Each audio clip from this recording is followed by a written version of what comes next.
In the middle of the meeting, my boss glanced from head to toe and said, "Madison, you're very good, but clients would trust you more if the representative looked more put together." The entire room burst into laughter.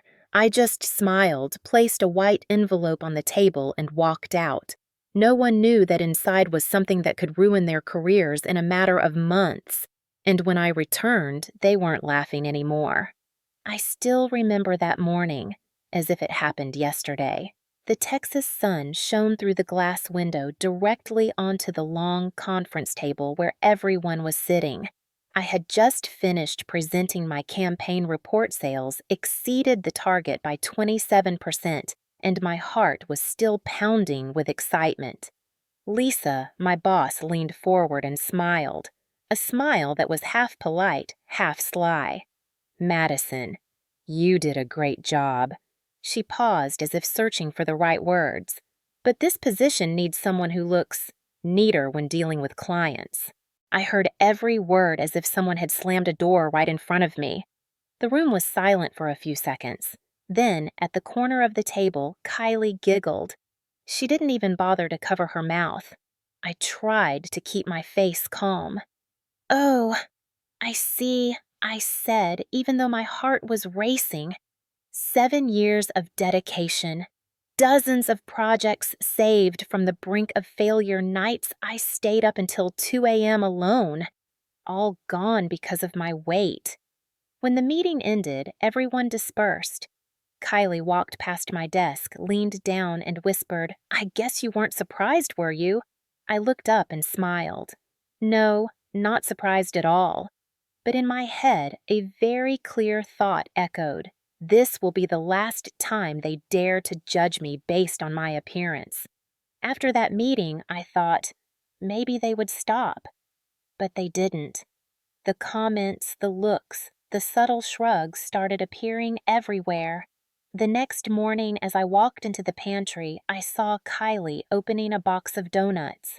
She held the box out toward me, her voice sweet as sugar. "Do you want one?" "Oh, never mind. I'm sure you don't want one." Then she smiled and whispered something to David, the new employee, and they both burst out laughing. I ignored it, or at least I tried to. But at lunchtime, as I was eating my salad at my desk, Lisa walked by, glanced down at my lunchbox, and said, "Oh, a new diet. Good for you. Keep it up, or you'll end up back where you started." That tone, that compliment, that was really a jab. I just replied yes and continued eating. A week later, the marketing department held a casual Friday. Everyone was dressed comfortably. Kylie wore a tight dress, Lisa wore white jeans. When I walked in, wearing a loose sweater and black pants, Kylie nudged Sarah and said loud enough for me to hear, "There she is, Maddie, always knowing how to choose clothes to hide her flaws." Both of them burst out laughing.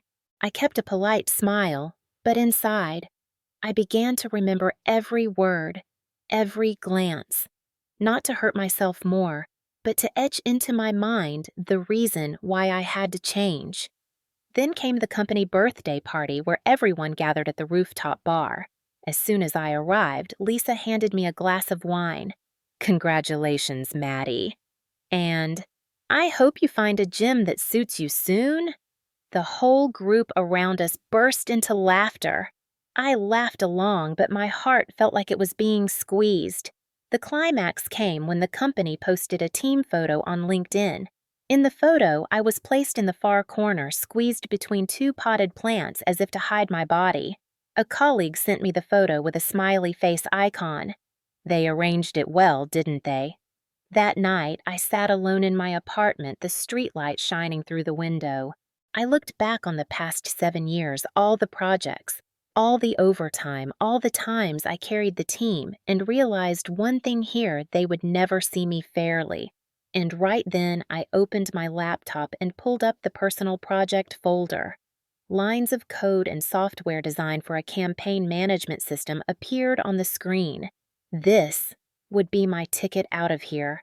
But before I left, there was one thing I had to do: make sure they remembered how I was treated and how I would return. The day of the promotion announcement came sooner than I expected.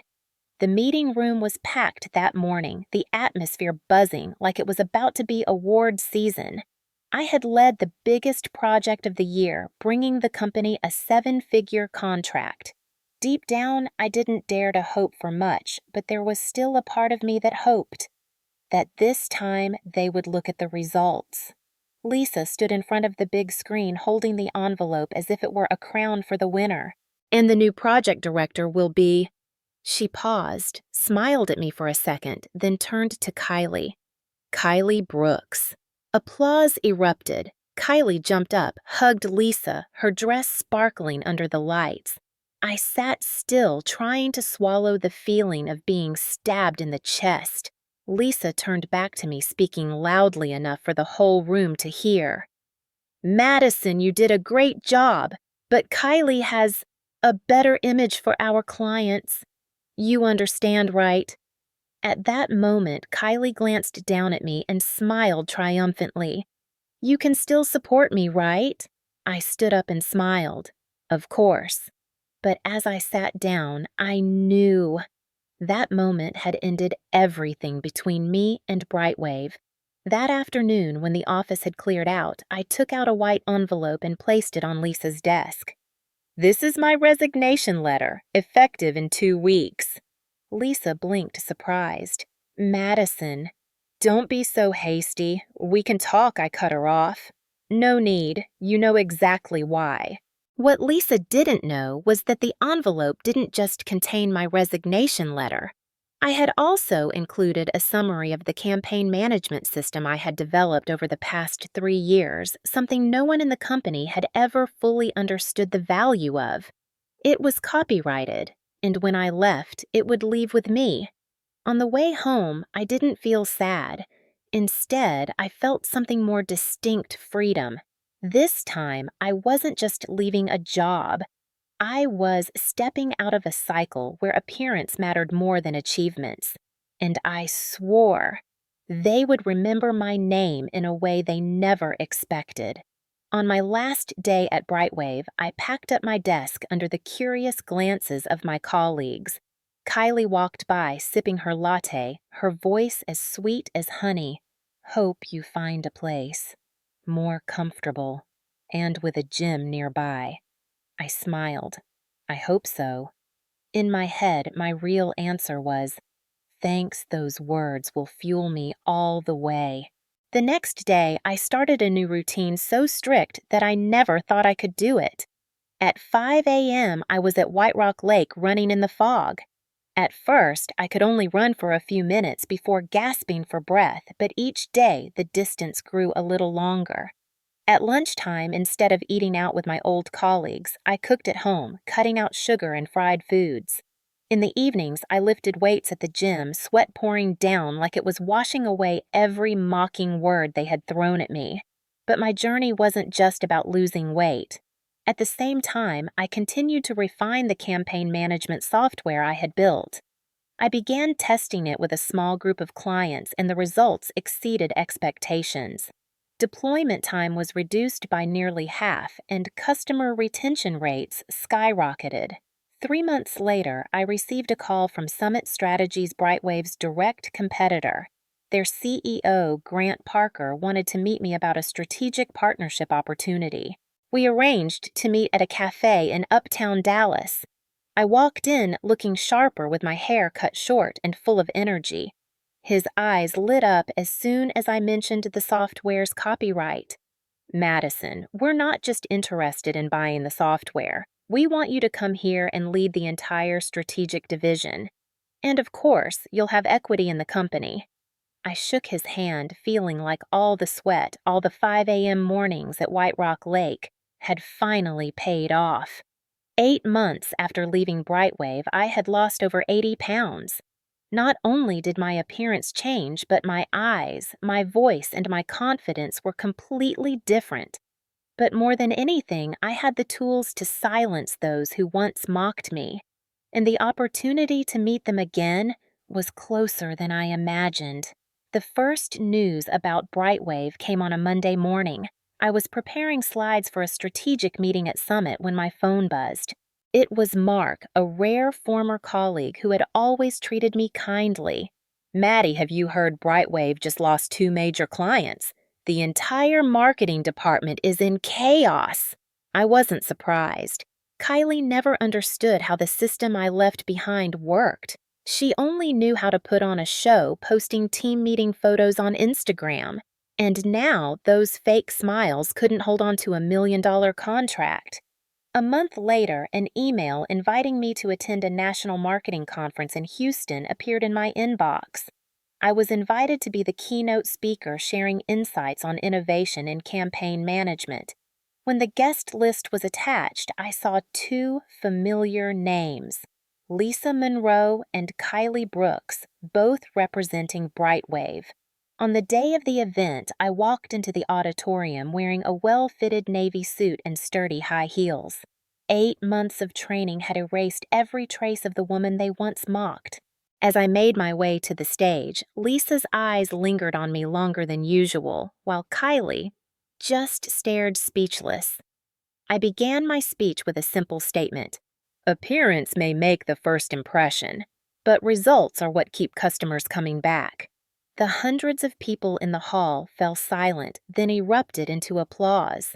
I glanced at the front row. Lisa avoided my gaze, while Kylie sat with her shoulders tense, trying to maintain a calm expression. When my speech ended, several senior executives approached me to shake my hand. At that moment, Lisa quietly came over, forcing a smile. Madison, it's been a while. You look different. I replied softly. Thank you. I'm still the same, just now they look at the results before judging me. Then I turned and walked away. No further words were needed. Their silence at that moment was the clearest apology I had ever received. 2 weeks after the conference in Houston, I received an email with the subject line, I'm sorry. The sender, Lisa Monroe. Madison. I know it may be too late, but I need to say this. I was wrong to judge you based on your appearance. It was the worst decision of my career. The Brightwave board now sees what we lost when we let you go. Kylie has resigned. I have also submitted my resignation. I don't expect you to forgive me. I just want you to know. You were right. Results are what matter most. Lisa. I read the entire letter, feeling neither angry nor happy. I just felt relieved. There was a time when an admission like that would have been enough for me to forgive her. But now I was in a different place, both literally and figuratively. The next day, Mark texted me, The Brightwave board wants to know, are you interested in coming back as CEO? I smiled as I read the message. Then I typed slowly, Thank you, but I'm exactly where I need to be. That afternoon, I stood in my office at Summit, looking out at the Dallas skyline.